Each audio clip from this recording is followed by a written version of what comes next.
We welcome you back to the Eagles pregame show, brought to you by SeatGeek. Ben Goldstein, Matt Brown.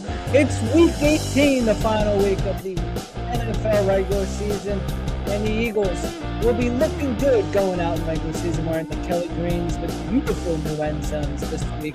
They're taking on the Commanders. Season is over. Eagles playing their backups today as we prepare for Wild Card Weekend coming up next week. Matt, how are we doing? Happy New Year.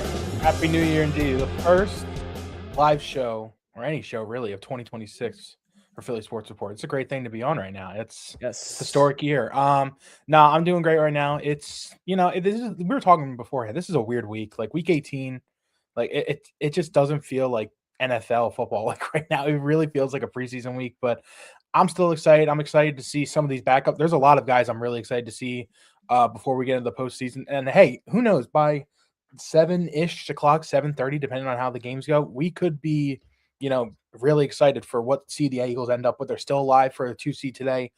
We still don't know who they're playing yet. We know it's down to a couple teams, but this is still a lot of stuff unanswered for the Eagles as we get ready for next week's postseason matchup at home at the Link versus who knows who yet. Yeah, we're going to start the show by talking about what we have in front of us, which is this game against the Washington Commanders. And then later in the show, we will get into what we know about the wild card situation coming up, how the NFC playoff picture looks, and all that stuff. So if you want to stay along with us for the ride as we talk about this game coming up at 4:25, and then we'll talk about all the playoff stuff. But the Eagles are resting their starters, all except it looks like Devontae Smith, who is warming up to play today. He needs just a couple more yards to get to 1,000, so he'll probably going for to 1,000. So Eagles, other than that, are resting their starters. Their inactive list is full of starters. A couple guys still need to dress because of NFL league minimum. However, they're not going to play. There is the chance the Eagles right now are at the 3 seed in the NFC, which has them either playing the Los Angeles Rams or the San Francisco 49ers, which we'll get to more in depth later. However, they have a chance at the 2 seed, which was what the Eagles were last year. They hosted the entirety of the NFC playoffs and then went on and won the Super Bowl. We know how important that is, but it's not fully in their destiny. The Eagles would have to beat the Commanders today, and the Bears would have to lose to the Lions. That game is going on Fox at the same time the Eagles start at 4:25. Eagles would play Green Bay in that scenario. That is a much more favorable matchup, and it would be a rematch of last year's wild card as well, where the Eagles, of course, came away with the win. Matt, I know you wrote about it earlier this week. You said that the Eagles were making the right call. You were initially on the side of play the starters, get the 2 seed. What made you switch? It's not only what made me switch, but it's just how I've seen this team be and just how this team is looking for the end of the season. It sucks that they don't control their own destiny, because I feel like if they did control their own destiny today and a win puts them into the 2 seed, I truly feel like the Eagles would be playing today, because they really – I didn't say all playing today, but they would have a lot more guys out there. I think Jalen Hurts probably would be playing today. Maybe Jalen Carter, guys like that. Maybe not. We'll see. That we wouldn't know, though. But I do think it's unfortunate that we don't control our own destiny. And what really makes it unfortunate is we had the opportunity to do it back on Black Friday against the Bears. That is going to end up being the game that could put the Eagles potentially on the road for the postseason. We look back at them, we're like, man, we didn't think how important that game really was. It might be the most important game in the entire playoffs. It could be the difference between hosting the NFC Championship and going on the road for the NFC Championship. So who knows? But it's unfortunate that they're just not able to, control their own destiny today. But what really flipped for me was this team is battle tested all year long. Like, they've gone through hell and high water to get through this year. They have played so many great teams this year, teams that were better at different points of the season, like wins over the Chiefs that were still great, wins over the Lions, who are right outside the NFC playoffs, the Packers. They've been tough games too against the Chargers in Denver. Like, they have been battle tested all year. Dallas as well. Like, we know Dallas hasn't the great record, but it's still a good team and a good offense. But it's just unfortunate that they just weren't able to pick up another win, like here or there, or just make things work out so they can control their destiny today. But it's okay, because the more I looked into it, the better I saw the situation. Where Eagles have done really well under Nick Sirianni this year on the road. They're 6-3 this season alone out of their 9 games. They're, I believe, 30 and let me get the exact number of losses. I know it's 30. I've written down 30-13 on the road over the last 5 years under Nick Sirianni. That's the NFL best over the last 5 years. No team is better on the road than the Eagles. And obviously, sleeping in your own beds, I really wrote this accent. Sleeping in your own beds is so well when you're at the playoffs. On like you just want to stay at home with your kids, drive to the stadium, and just go home like it's the same night. But the Eagles take care of business on the road. And maybe not playing behind these fans in Philadelphia, as rowdy as we get, as great as an atmosphere we have, maybe it's a good thing. Who knows?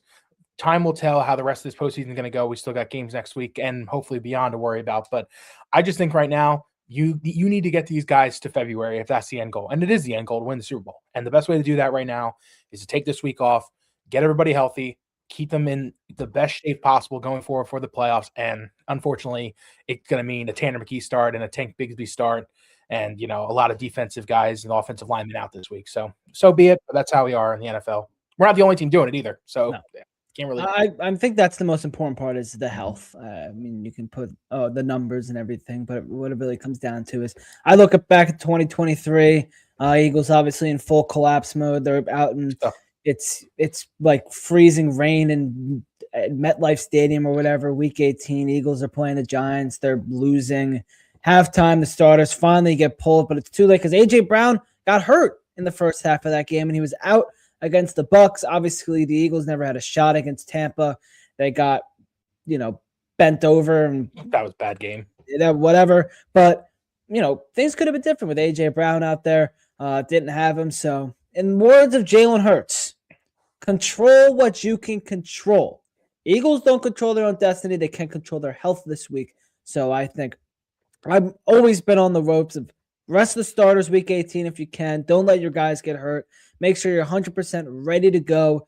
And that's what they're doing. I think it's 100% the right call. And the argument that a lot of people are going with is let the offense play, let the offensive starters play to try to get them revved up for the playoffs because they've been stale the last few weeks. That's not really how it works. Like you play one game, like that's not really going to just make things click like that. Like, it's got to go over a couple of games and then you get revved up. But like just one game, you think you're going to spark a plug. That's not really how things work. No, not at all. I mean, we've had good games this year, and then the next week we come out and put up 10 points and can barely move the ball. Like that's just how it is. We expect that after this week, we're hoping we're in the Super Bowl, assuming that the next 4 games we're going to play are going to be up against some of the best in the NFL. Just taking for an example of this, there's a chance we could play San Francisco, Chicago, Seattle, and then I'll give the top Denver, New England in the Super Bowl. Like those are all fantastic teams. Like a week against Washington's terrible defense, like with this offense, it's not going to do anything for them. They know that it's going to come down to game plan. It's going to come down to being the best team that they can be offensively. And they have shown flashes this year. We've seen it multiple times where they show signs that they're moving the ball well on offense, whether it's rushing or receiving. They just need to do those exact things when they get in those games. And if they do, they're going to end up winning a lot more games in the postseason. But just saying that the offense needs to just go out there and play today because, they need help, I think it's an idiotic statement. It's just not that nothing is going to help them. They could put up 40 points this week and have the best offensive game of the year. And next week they could put up 17 and punt for 5 drives in a row. And then you're like, well, what was the point of last week? So it's whatever. Yeah, well, this offense, they're not going to play today, but my goodness, they need some sort of help, whether it's from God, whether it's from I don't know who. Someone's got to come and resurrect them a little bit. But they were horrible in the second half against Buffalo last week. After 13 points and 174 yards in the first half, they were shut out and had 17 total yards in the second half. I don't even know how that happens. Their second half drives, 13 yards punt, no yards punt, 2 yards punt, 4 yards punt, -2 yards punt. Like they were winning 13-0 at halftime. And then they entered their good old conservative, don't turn the ball over play calling. And every time it lets teams get back in games and you just have the defense bail you out week in and week out. It's not going to work against playoff teams, man. It's not going to happen. Like, I don't know what you do because this is what the Eagles have been doing all year. But, like, it's just not – it can't happen. and it's the coaching. I thought we finally had something here with this offensive play calling. I thought we figured it out. We found what was working, and then we revert back to the conservative stale play calling in the second half last week, and I lost the hope that I had. No, yeah, it definitely felt in the second half last week. Like covering that game and just watching that game last week, I couldn't believe the types of play calls that we were just conservatively doing. Like it was almost every single drive on the second half. It was just run the first two plays. You barely got any yards on those two rushes, and then you just threw a hopefully deep ball or whatever that just didn't end up working. Saquon up the middle. Saquon up the middle. AJ Brown deep ball. Like I hate that. It's so true. It's so bad. But some of the things they couldn't control, like the one Devontae catch or no catch technically, that was challenged. I still think that was a catch. I can't believe they overturned that call last week. I don't know if you know the one I'm referring to, but that is just some of the things that they struggle to do. They have struggling to be creative at times on the season. Like there are points where they need to do things differently, and they're just flat out not. And that's where I put most of the blame on Patullo. Like the thing that people like to blame Patullo for everything, and not everything is his fault. Like there are certain plays where receivers aren't getting open. They're messing up on routes. There was a couple times last week. I remember one, we were down, I think it was the last drive where we scored a field goal in the first half. At the end of the first half when we were running out of time.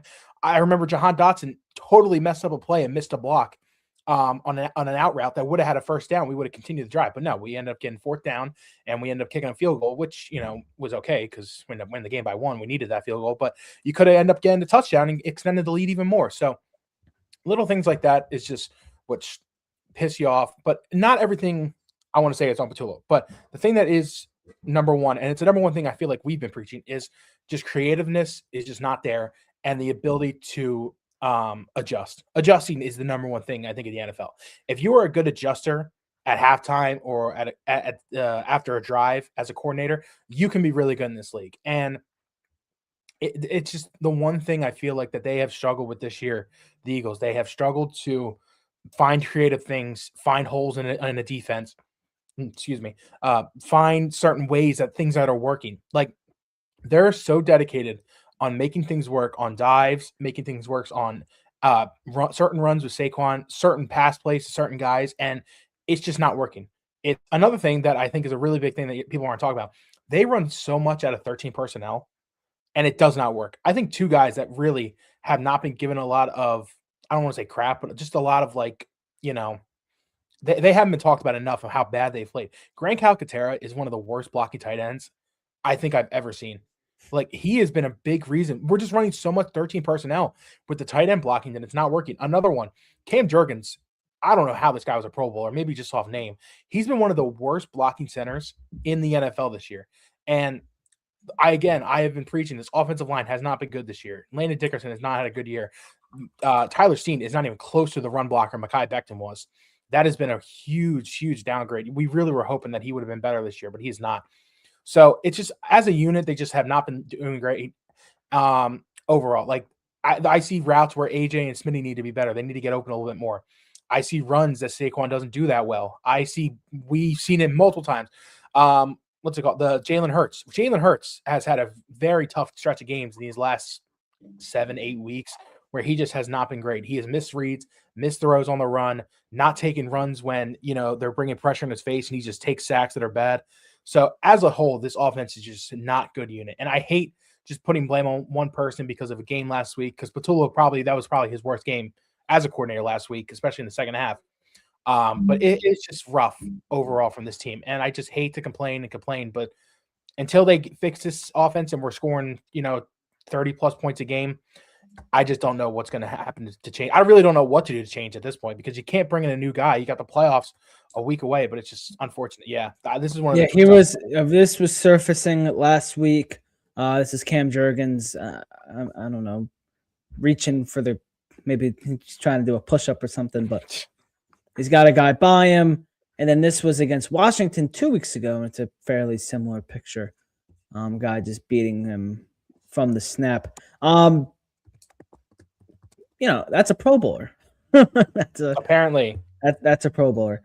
So, you can put a lot of it on Patullo. I know in that little bit I did put a lot of it on Patullo. It's also on Sirianni as well because he's the one that's crafting the offense. However, when you're not executing the plays, like we can sit here all day and say that these play calls suck, but if they were being executed, it'd be a different way of evaluating them. Nothing is being executed right now by this offense, and it starts at the line and it backs up all the way to the receiver. It's an everybody issue. No, yeah, that's number one thing I want to preface. This is not just like one person we're pointing the finger at. No, this is a whole unit effort that it's just not there. It's not a great season from anybody on this offense. I know you're going to say AJ's got 1,000 yards, so does Saquon, and Smitty's probably going to get his 1,000 today. Hurts doesn't have the worst stats in the world. I get it, but this is not a good season from this team overall offensively, and it's really going to be the thing that holds this team back. If this team ends up winning the Super Bowl, by God, it is not going to be probably from the offense. If it is, then I don't know what flipped in the next couple weeks for that to happen, but it's going to be a really uphill battle for this offense to really get back to the level they were last year. Because even last year, I wouldn't say they were the most dominant offensive team ever. Yeah, obviously they had the dominant rushing game last year, but I just feel like the creativity and the execution was done so much better last year, and the vibe was so much better. And maybe that I don't know. You can't even say that's because they were winning, because they're winning this year too, and it still wasn't working. So I don't know. Maybe people see things on other teams' defenses, see things. We just don't execute well enough, and they're taking advantage of that. I don't know, but it's been a really frustrating year from this team offensively, and I really hope that things change over the next couple of weeks, because if they don't, like you're saying, this ain't going to fly in the playoffs. They can't just ride. There's only so many 13-3 or 13-10 wins or 13-12 wins they can have the rest of this year. It's not going to fly the rest of the season, and if it does, then then it's going to be one boring playoffs in these Eagles games if they somehow make it all the way to the end and win off of 13-7 or 13-10 wins. Around the NFL and the NFC East, the New York Giants got a win today. I don't know if it's final, but I don't think so. I think the game's still going. I don't know. This dude just put out that the Giants just won. So let's see. Oh no, they got plenty of games. Yeah, they're still playing. They got plenty of time left. All right, that's what I thought. It's 3:00. The Giants are winning. Seconds left in the third quarter. So essentially, with a quarter left, they're up 24-10. So the Giants are looking like they are going to end the season with a 2-game win streak and lose their way out of the final wild card, or of the number one overall pick, which is pretty awesome. For some other relevant games around the NFL, the Falcons lead the Saints 13-10. So the Panthers can be excited about that one. That game has 2:08 left in the third quarter, along with the Jaguars over the Titans, 34-7. So the Jags looking like they're going to secure that AFC South championship. And we go to our final trivia question of the regular season. And it is a tough one. Our trivia question today: what was the name of the group of 100 investors who bought the Eagles in 1949, led by James P. Clark, paying $3,000 each to Alexis Thompson, who was the original owner of the Philadelphia Eagles at the time? That is our trivia question. We got to end. We're ending the regular season hot, man. I'm not going out hot, dude. I don't know. it's like boil. I mean, we're not even boiling. We are inside of an oven with this trivia question. We'll come back to this later in the show. But this ownership is one of the best in Eagles history. This is a two-time champion winning ownership, 1949 to 1960. I guess, man. Can I ask? Did you know this, or did you? I did not know this. No, I did not know this answer. All right. I personally did not know it. However, I was like, Matt Brown knows a lot about Eagles trivia. Maybe he knows about the ownership group back in the 1950s. Maybe so. We'll find out later. It is a tough one. If anyone knows this in the chat, please put this down in there, because I would be very curious to see. Anyway, back to the game today. We'll come back to that trivia question a little later in the show. Eagles offense today is going to be backed by Tanner McKee. Man, I cannot wait for the calls into sports radio this week that Tanner McKee should start in the wild card for the Eagles. Tank Bigsby as well is the running back. You'll see some Devontae Smith. He's 44 yards away from 1,000. Darius Cooper getting a chance as well. We'll see how the offensive line looks A little bit of Brett Toth action probably. And Fred Johnson maybe. Anyway, let's focus on McKee here for a moment. What are you expecting from Tanner today? What if you had to say this is going to be McKee's stat line? What are you thinking? I really hope he didn't throw any interceptions today because, he's a really smart guy and doesn't turn the ball over. I would say something around the 225 yard mark. Maybe at least one touchdown, I would say, passing through the air. I don't want to guarantee too, but I feel like he's going to be slinging a little bit today because they're going to be throwing the ball a lot. I feel like a lot with him. They're going to want to show him off. It feels like, he's someone, it's been talked about so long. It's talked about since the preseason this year. He seems like someone that is just going to get flipped for another draft pick in the near future. And, you kind of just hate to say that about a guy. We're only having you on this team for a draft pick, but he has been a guy who has shown flashes of greatness. He is not even to say greatness, just good quarterback play. He's a Stanford guy, really smart dude. They drafted him back in 2023 for a reason because they knew what they were getting out of the kid. He came out as a junior, which is something not a lot of guys do, especially if they're not going to be a draft until day 3. He knew he was going to get an NFL job, and he's been exactly what the Eagles have needed backing up these last couple of years. Has performed great when his number has been called. Last year was such a great game in the second half of that Dallas game. And the Giants one was good too, but the second half of that Dallas game, he was looking absolutely incredible out there, slinging it well. He looked when he had AJ and Smitty as his number one guys, he was looking good with that offense. And I know people are going to say, call in if he has a good game this week and be like, oh, Tanner McKee, he seems like a guy who could really run this offense and get him back the way they, okay, man, Hurts is a Super Bowl MVP, man. Come on. But so I'm looking forward to it today because I really just want to see what he could bring to this team in the future.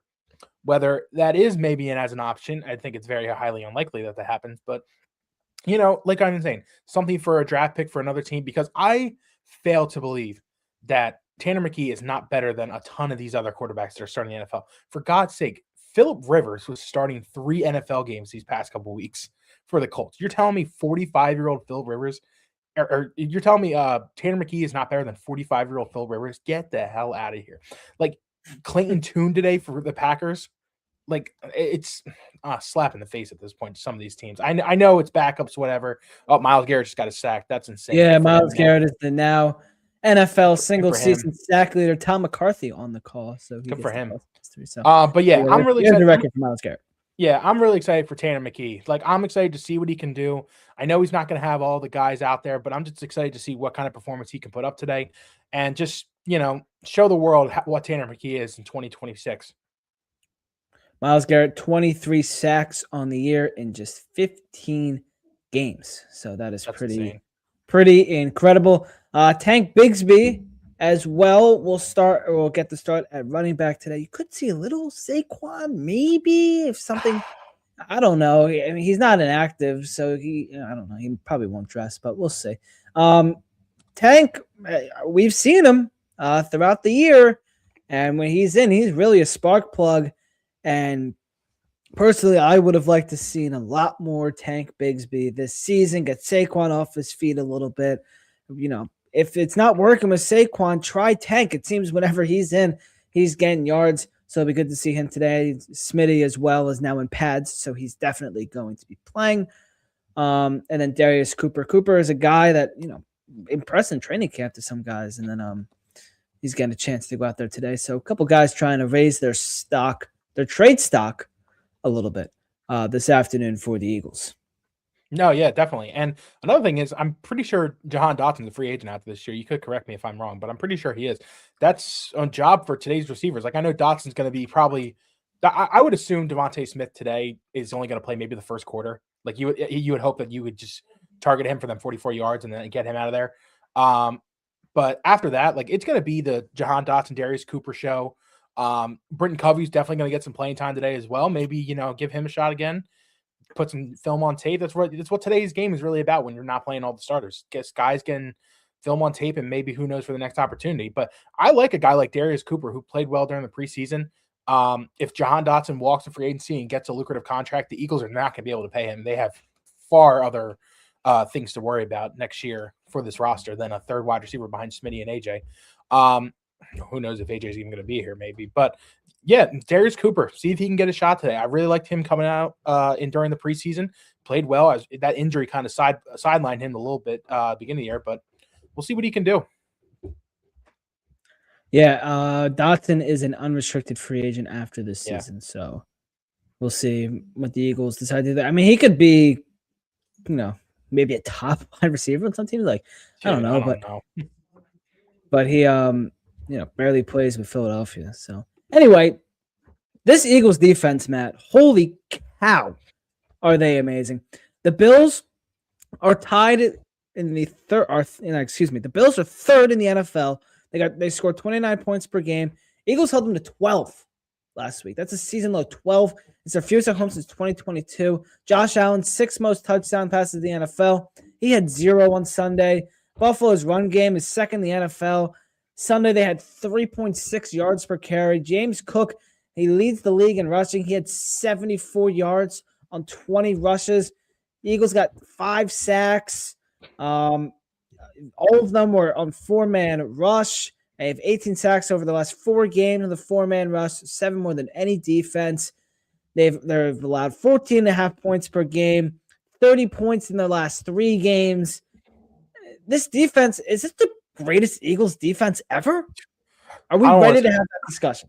I don't think so, because last season's defense was pretty much his whole exact team, plus guys like Milton Williams and Josh Sweat and Darius Slay. Like, you know what I'm saying? Like this was this year's team on steroids with even better guys.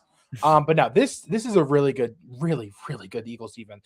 And the number one thing that made me feel good about this defense last week, and what made me feel good about last week's game in general, it made me feel like that this defense can carry us when it doesn't need to be in the NFL or in the playoffs, because there's a lot of really good defenses this year in the NFL. There's, off the top of my head, the Houston Texans, the Denver Broncos, the Seattle Seahawks.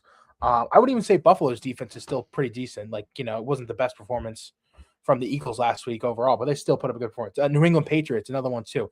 Really, really good defenses across the NFL. I'll even throw like the Rams in there. They got enough good players. Chicago as well. Like, it's a very defensive year, it feels like, in the NFL. It doesn't feel like, I don't even want to say like a top offensive year. Like, this isn't like a year where offense is going to walk into the Super Bowl and put up like 75 or like 50. I feel like it feels like a year where it's a close mounted game for playoffs throughout. Like, it's going to be in the 20s, really low scoring. And that is a big benefit to the Eagles, because I feel like they're going to be able to stay in a lot more playoff games because of it. If the Eagles win the Super Bowl, it's going to be because of this defense. It's going to be because of guys like Jalen Phillips, like Moro Ojomo, like Jalex Hunt, Jalen Carter, Jordan Davis. I mean, that 5 up front is just absolutely – that's not even mentioning Brandon Graham and Nolan Smith. Like, they are so loaded on their front line. And then you got guys like Nakobe, Jahad Campbell, Zach Bond finishing out the front 7. The secondary is fantastic with Quinyon and Coop. Like, they're 2 of the best – they're 2 Pro Bowl corners this year. They're some of the best in the league. Like, they are just so loaded on this defense. And I give credit to Howie Roseman and the front office, because this offseason, the number one, worry kind of for this team is the defense going to be able to take that step? They took that step and some. Like, they're back to being top defensive talk this season alone. They are really, really good up front. They are really, really good in the secondary, really good at tackling. They check every box that the defense, kind of like the opposite of the offense. The offense really can't do anything correctly, but the defense could do almost everything correctly. And you were really hoping that when they let guys like Milton Williams and Josh Sweat walk in free agency, that they would have the guys to take over. It took a trade of a Jalen Phillips and a signing of Brandon Graham to really feel like that. But this defense can go par to par with any offense in this league. It really makes you feel like they can win the Super Bowl off their backs. I don't want to do it that way. I want to win as a full team and, not have to worry about my offense putting up 17 yards in the second half. But if that's how it is, we're still finding ways to win games with less than 20 yards and a half in a second half, more or less. Like, the fact that they're able to do that just shows how great this team is and the potential that this team has to be even better. Like, this team if this team, I'm just hoping, gets going on offense so that this defense just doesn't have to get rattled in the playoffs like they do. And it turns into games like the Dallas game earlier where they blow the 21-point lead, and that's not the defense's fault. Or they just, I'm trying to think of the Chargers game, another one, held them to so many field goals and so many stops, but our offense has 5 turnovers in a single game. Like, we're just not going to win games like that. So Offense just got to keep the mistakes at a low. They just got to find ways to be successful, be creative. But because this defense, oh man, I love this defense so much. It's been such a great year for this defense. I'm so excited to see them in the playoffs continue to do this. Jalen Carter in his first game back last week after his shoulders procedure, he was great. A lot of pressure, got the big sack, got the block of the field goal, or extra point. I don't remember exactly. What was it? Field goal, extra point? It was an extra point. Extra point, yeah. So he got that block, which ultimately won the Eagles the game. Yeah. It was really good to see him back out there. What we guess is 100% health. And how about that? We need to talk about Jalen Hunt for a second. Sure. Jalen Hunt might be my favorite Eagle out there right now. He has taken such a big step this season when they needed him to off the edge. He's been great, especially recently. He had another sack. He leads the Eagles in sacks. There's a ton of quarterback pressures. Jalen Hunt, Matt, is doing great things at great times on a great defense, making the Eagles a great team. A lot of great teams. Yeah. He has filled that void of Josh Sweat tremendously. Like Jordan Davis has stepped up to be that Milton Williams-esque figure, and then the other defensive tackles have kind of filled into that Jordan Davis spot. And I would say 100%, it's been Jalen Hunt who's filled in to that edge rusher spot for Josh Sweat. And then guys like Moro Jomo has taken even like the small steps these guys are just taking. Been so big for this team.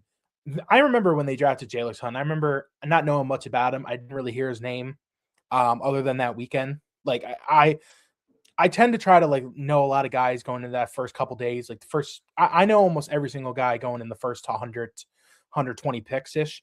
I really didn't know Hunt's name around that time. You know, he was from a small Houston Christian small school. Yeah, like it's a small school. But to me, when they made that pick, that told me they saw something. Like they knew that with some work and some great coaching from Vic Fangio and the Eagles defense, that they could turn this kid into something really good. And by God, they have turned him into it just feels so gratifying that you bring a player in and he just continues to get better and better and just produces so many great seasons and great games. And you just look back and you just wonder why the Eagles are so good. And it's because they find kids like this in drafts and free agency and in undrafted free agents, and they turn them into kids that are really, really good. Like you've seen it the last couple of years, they turned Zach Bond into a stud.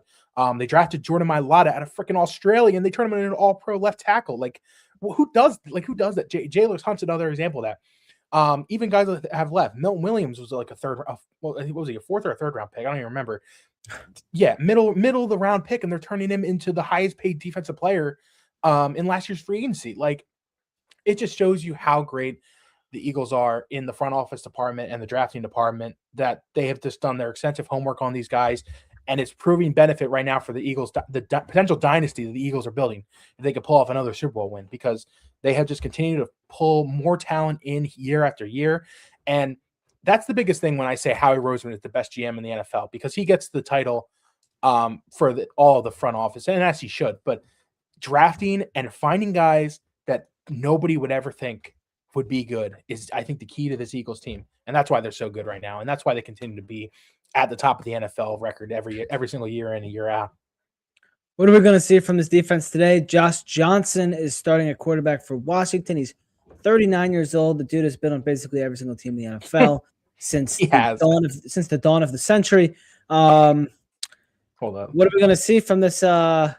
What are we going to see from this defense? Hold on. Before I answer that, I just have to pull it. Anybody that doesn't believe that he's been on every single NFL team, let's just pull up his Wikipedia page. It's literally, oh my God, I can't even fit all the teams in here. So ready? Career, you can even pull it up to career history. This is all the teams right here. Seeing that right? Yeah, it's this is insane to see how many teams he has played for. Josh Johnson's rookie season was 2009. 2008. 2008, excuse me. And he has played for Tampa Bay, Washington, two different stints with Washington, Baltimore, the Jets, the Bengals, San Francisco, and Cleveland. Dude, that's insane. And this is over multiple years, too. Unbelievable. But yeah, I just don't expect much from Josh Johnson today. It's like we've been saying, this is just a team that's trying to get through the season and just, get onto free agency and get onto the NFL draft. Like, this team has been over for I feel like months now, ever since Jane Daniels had his really big injury that left him out for a good chunk of the year. They're just trying to finish the season out, and I don't expect much from him. I know last week they kind of played Dallas tight, and they'll play tight today too. I don't expect the Eagles to blow out Washington, or vice versa, Washington to stay close and a win maybe. But the big key today is just not letting Josh Johnson destroy you. And what do you mean by doing that? Don't let him, have his extending drives on third down. Don't let him get comfortable in the pocket. This Eagles defense is good enough, even with a lot of the starters out, to, get him on the ground, multiple sacks, sacking Allen 5 times last week. I expect about the same this week. Nola Remy Tunzel today for the Commanders offensive line. They're going to be down a huge Hall of Fame as starter. They're down so many other guys today as well. It's just not going to be a good day overall for this Washington team. I don't see it. And I don't see Josh Johnson really having a good day either. So, yeah, I don't expect much from him. Maybe a couple 100 yards, maybe possible interception or 2. We'll see. But, yeah, it's going to be rough for him out there.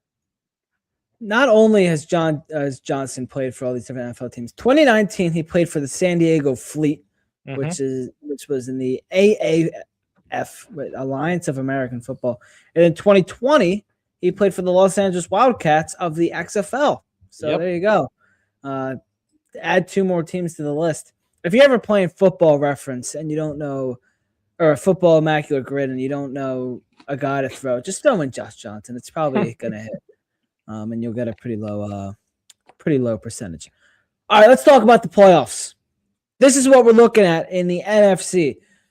The 1 seed was wrapped up last night. The Seattle Seahawks took down the 49ers. They are the 1 seed. The 2 seed will be decided today. It's either Philadelphia or it's Chicago. 3 seed, same deal. Right now, it's Chicago is the 2, Philly is the 3. If I had to guess, probably going to stay like that with how, Eagles aren't playing the starters, Chicago, blah, blah, blah. The 4 seed will be decided in the next 30 minutes, perhaps. It's either going to be Tampa Bay or Carolina. If the Falcons win, this is just so bizarre. It's crazy. It's so NFC South. If the Falcons are up 16-10 with 9 minutes left, so the Atlanta holds on, Carolina will win the NFC South. If the Saints come back and win, Tampa Bay will have the division and the 4 seed. The 5 and 6 seed will also be decided depending on the Rams game. If the Rams are playing the Arizona Cardinals, if the Rams win, then San Francisco is the 6th seed and the Rams are the 5. So depending on a Rams win would have them as the 5 seed, a Rams loss would have them the 6th seed. And then San Francisco would slide into either spot. And then Green Bay, they are locked into the 7th seed. So right now it's Seattle, Chicago, Philadelphia, Carolina, San Francisco, Los Angeles, Green Bay. The 2 that the change could be in the 2 or 3, the 4 seed, and the 5 and 6. But it's going to just switch between one of 2 teams. So for the Eagles, the scenarios in which they are hosting in the wild card, they will host the Packers, who are the 7th seed if the Eagles beat the Commanders, and the Lions beat the Bears. Eagles in that scenario would, of course, be the 2 seed. But if they stay at the 3 seed, they will be hosting that 6th seed, which would be the 49ers if the Rams beat the Cardinals or the Rams if they lose to Arizona. But that game also starts at 4:25. So, Matt, here's my question for you. Which matchup are you most hopeful for? Either the Packers, the Rams, or the 49ers?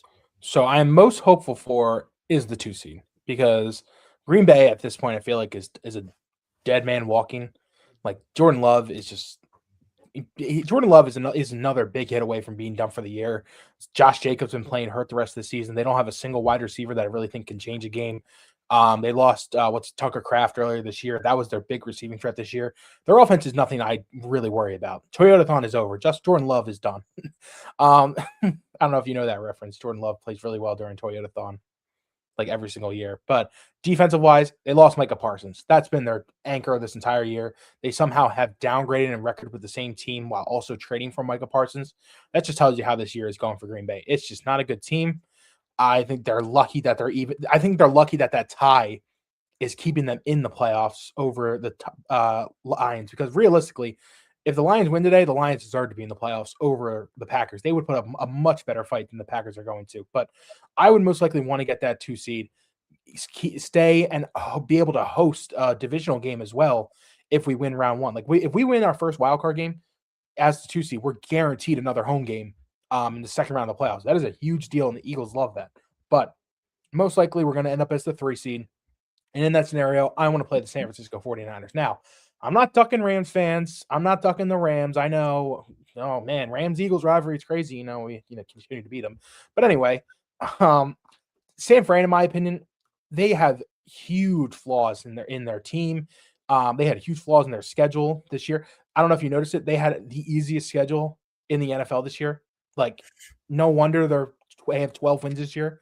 Like, if you compare their schedule and the Eagles' schedule, it's night and day how much easier it is. Like, I know, like, some Eagles wins you don't see as great now because, like, the Chiefs won, but that's week 2 when they have their full healthy team in Arrowhead. Are you kidding me? Like, it's such a different thing to say now than it is earlier in the year. That would have been a tough game for San Fran to win. They wouldn't admit that, but that's just how it is. Like, San Fran, huge holes in their offense and their defense. They're missing so many starters on both sides of the ball, especially their defense. I know Fred Warner is ramping up a comeback, but I don't know if he's going to make it back. Nick Bosa is done for the year. Like, they have just so many injuries on that side, both sides of the ball, that I just don't see this team really lasting long in the playoffs. So if I had to pick a team to play, I think it would be the San Francisco 49ers. So the 49ers played 9 playoff level teams, which I'm saying that, but they were right on the bubble if they're in. They beat 2 of them. They beat the Carolina Panthers and they beat the Chicago Bears last week. And what was that crazy game? Here is the Eagles starting offensive line this week. Fred Johnson is the left tackle. Where'd it go? Fred Johnson, left tackle. Brett Toth is the left guard. Drew Kendall is at center. Tyler Steen is the right guard, and Matt Pryor is the right tackle. Okay. So there is your Eagles offensive line. So realistically, it looks like it's going to be San Francisco coming in here next week. I mean, they couldn't do anything against that Seahawks defense last week. Brock Purdy got hurt at the end of the game. He seems to be fine. So here's the part of the game I like to play, and is when are we going to play? And I like to make predictions on here and whatever. We were talking earlier. If it's Green Bay, what are we thinking? 1:00 on Sunday? That's a very realistic time frame, and I feel like that's a 2-7 matchup is where they put that. Yeah, I kind of love the 1:00. Yeah, it's not the worst. Feels like not the worst one. At 1:00, that feels so like AFC, but it could be NFC. It could be I think we were one. I think that was the same. Well, funny enough, if we do end up 2, we're playing the Green Bay Packers again 2-7, just like last year. Yeah. That was 4:00. That was 4:00. Sunday, okay, so who knows? Maybe, but yeah, that feels like a 1:00 Sunday is where we're going to be slotted into that. And then if it's San Francisco, I'm saying Saturday night. Because San Francisco did play on Saturday this week. Eagles would have. They basically have the bye.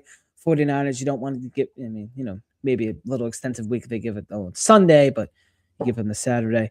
And then if it's the Rams, it could be that's a Sunday, no matter what it is, Sunday at 4 or a Sunday night. It could be the Sunday night because that's kind of like a prime time, Los Angeles Rams, of course, the Eagles. There's playoff history there. Their first game this year was pretty insane. Mm-hmm. So I think that could be a good Sunday night game. Maybe you put Bills, Patriots the Sunday at 4 because that's kind of a good slot. It's a prime slot. You get Brady on the call.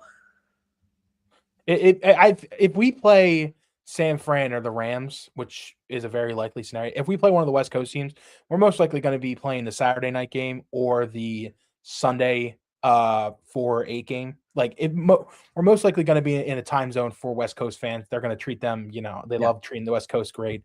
So we'll most likely be Saturday night at 8. We're not going to be the first game, and they would not put us the first game if it's us, San Fran or the Rams. That's literally reserved for like the Jags or like Houston, whoever they're playing, maybe even each other. That would be the perfect game, first game. Jags, that's a Saturday 4:00 if I can see. Yep. So most likely we're going to play Saturday night or Sunday at 4 or 8. So that's not the worst thing in the world. You're going to be on your normal rest. Some teams might have more rest. San Fran might. Rams are playing at 4:00, same time as us today. So we'll see. But those are most likely where we're going to end up. And again, the good benefit is we're hosting a first round playoff game. You can never take that for granted. We'll see what happens next week with certain games. Who knows? There could be some upsets, and we can end up hosting another game. Maybe Green Bay upsets Chicago. Who knows? Technically, Chicago barely even won the game that they won over Green Bay. I don't remember the onside kick that they recovered in that one. Like they get an onside kick. Green Bay's 2-0 over Chicago, and maybe we're talking a little bit different right now. But who knows? Either way, like Jalen Hurts said, you can't control what you can't control. You just got to go out there, play the game like you do, and see what happens. Jahad Campbell is lining up with Jeremiah Trotter Jr. at linebacker, so Campbell is going to play today for some more updates. Keely Ringo and Jacorian Bennett are your corners. Sidney Brown and Brandon Johnson are the safeties. We're in for a really fun game here today. So, yeah, there you go. All right, inactives list. Eagles. Nakobe Dean, Marcus Epps, Jalen Phillips, Lane Johnson, Landon Dickerson, Dallas Goedert, Jalen Carter. These are guys that were on the injury report throughout the week. Dean got hurt a couple weeks ago. Marcus Epps got concussed at practice. Something was going on with Jalen Phillips and a couple of the other guys. But it doesn't mean that everyone else is going to play. They're just dressing because they have to. Like, there were pictures of Jalen Hurts out there playing or warming up in pads. He is not playing, so going to put that out there. For the Commanders, Jaden Daniels, Marcus Mariota, Sam Hartman is the third quarterback, Chase Edmonds, Laramie Tunzel, Jalen Holmes, and Sheldon Day are the inactives. Anyway, around the NFL, some more stuff. The Jaguars officially the AFC South champions. The Giants did end up winning, so they officially ruined their draft pick. Cowboys will finish with consecutive losing seasons for the first time since 2000-2002. So the Dallas finishes 7-9-1. Giants finish 4-13. So you want to hear a stat real quick from the Giants? They're in their last 38 games, they're 8-30.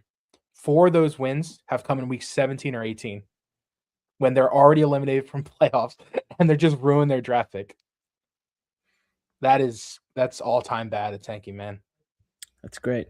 I mean, for me, you love to see that. Michael Carter II, not Myles Garrett. Michael Carter is at nickel in warmups. So we're seeing a little bit more of this defense come together here in warmups. Notable matchups. There's not many exciting ones because this game is featuring a lot of the backups. But Matt, what are we thinking for our notable matchups for today as we are approaching kickoff? I have put, like you said, not really many today. But Tank Bigsby versus Washington front seven. For the guys that are playing, this front seven for Washington is not good, and I really want to see Tank Bigsby get some good runs today. I want his number called like a good amount today, like 15 to 20 times. I think he deserves it. He's been the better of the 2 or 3 running backs. AJ Dillon, I guess you get to throw his name out there too. Sure. Him, Will Shipley, and Tank. Tank has by far been the best one out of all of them this year.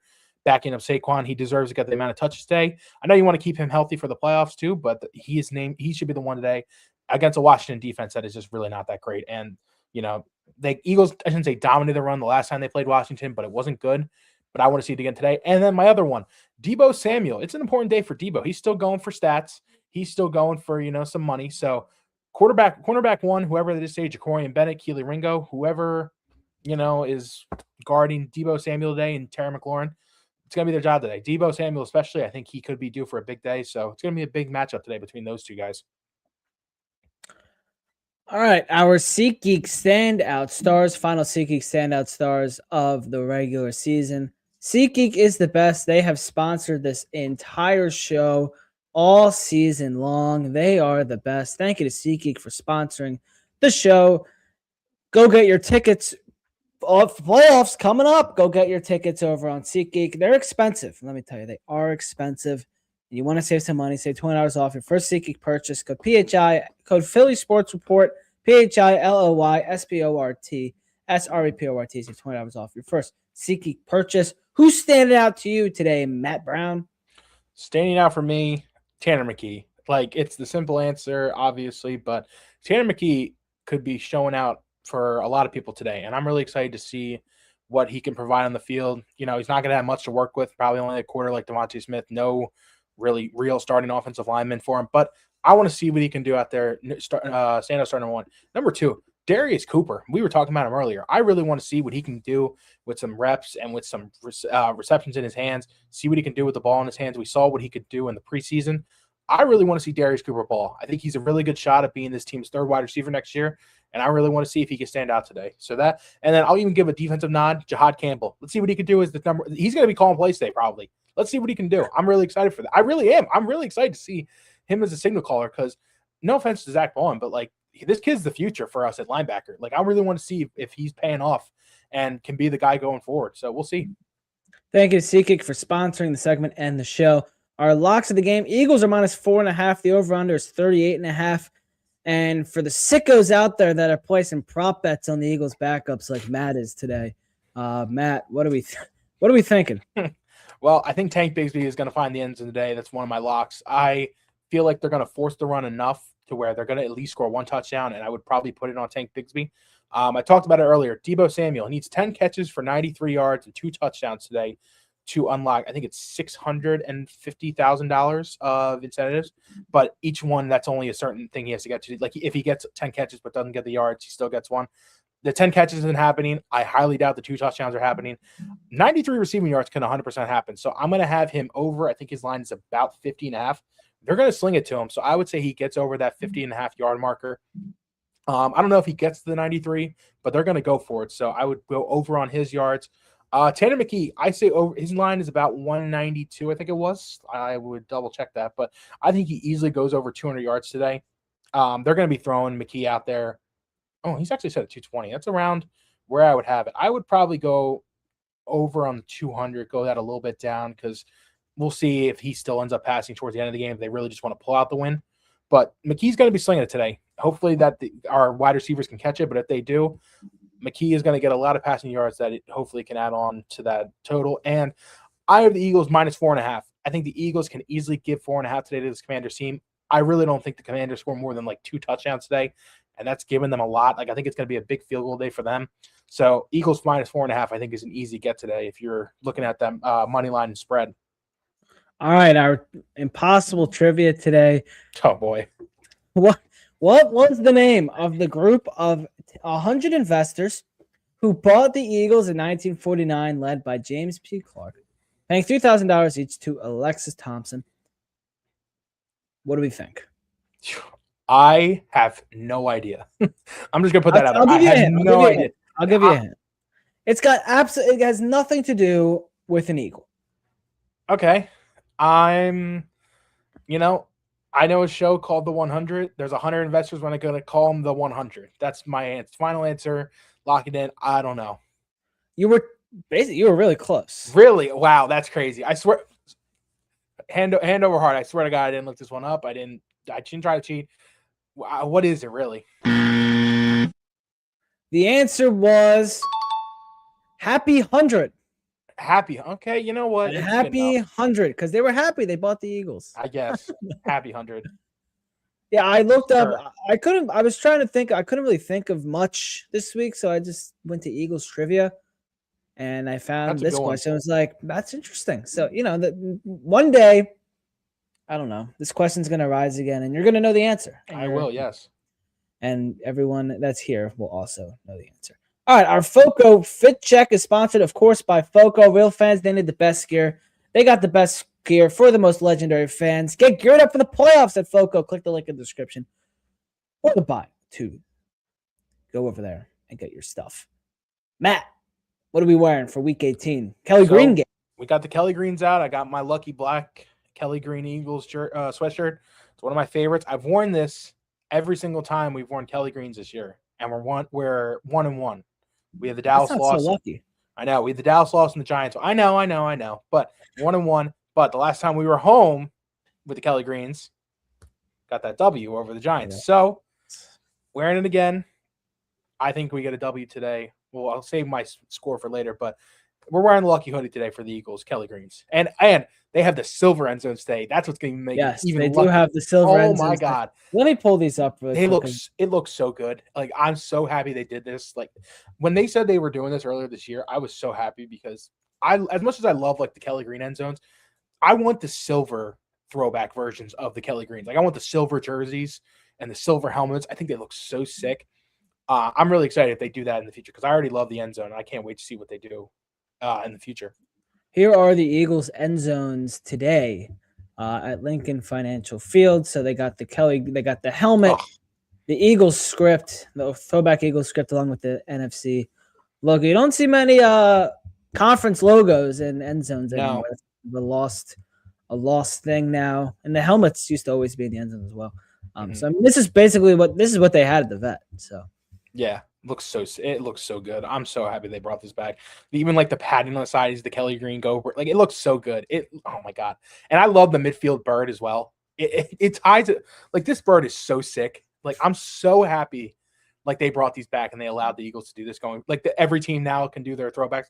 It's such a good thing because these are such nice. These are so probably the best thing we have for us. I know everybody loves the midnight greens. I love them too, but these are so nice, man.